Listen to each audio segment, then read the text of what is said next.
ମୋ ମାତୃଭାଷାଟା ତୋରାଣୀ ପରି। ଯେତେ ପିଉଥିଲେ ଶୋଷ ମେଣ୍ଟେନି, ଯେତେ କହୁଥିଲେ କଥା ସରେନି। ତୋରାଣୀକୁ ମିଳେ ଅନେକ ଟାଇଟା ପରା। ମଳିମୁଣ୍ଡିଆଙ୍କ ଖାଇବା ବୋଲି, ଅସନା ଆଉ ଦେହକୁ ଅହିତ ବୋଲି ମୋ ଭାଷାକୁ ଶୁଣିବାକୁ ପଡ଼େ ସେମିତି ଅନେକ କଥା। କେତେ କଟାକ୍ଷ ଆସେ ମୋ ନନା ବୋଉ ଡାକକୁ, ଆଉ ସେ ଦନ୍ତସ ଆଉ ତାଲବ୍ୟସର ଅବୁଝା ପ୍ରଭେଦକୁ। ହେଲେ ଯିଏ ପିଇଛି ସିଏ ଏକା ଜାଣିଛି ତୋରାଣୀର ତୃପ୍ତି, ତୋରାଣୀର ଶାନ୍ତି, ତୋରାଣୀର ପୌଷ୍ଟିକତା, ତୋରାଣୀର ଶକ୍ତି। ଠିକ୍ ସେମିତି ମୁଁ ମଧ୍ୟ ଜାଣିଛି ମୋ ଭାଷାର କରିବା।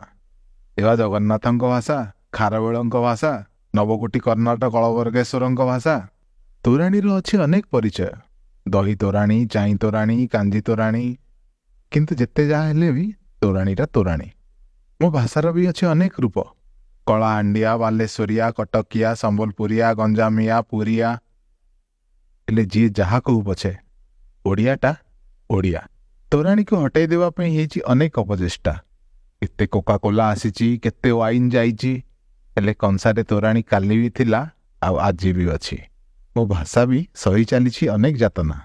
ବଙ୍ଗଳାର ବର୍ବରତା, ହିନ୍ଦୀର ଆତ୍ମବଡ଼ିମା, ଇଂରାଜୀର ଚକଚାକ୍ୟ, ହେଲେ ଥିଲା, ଅଛି ଆଉ ସେମିତି ରହିଥିବ ଚିର ଅମ୍ଳାନ ଆମ ଓଡ଼ିଆତ୍ୱ।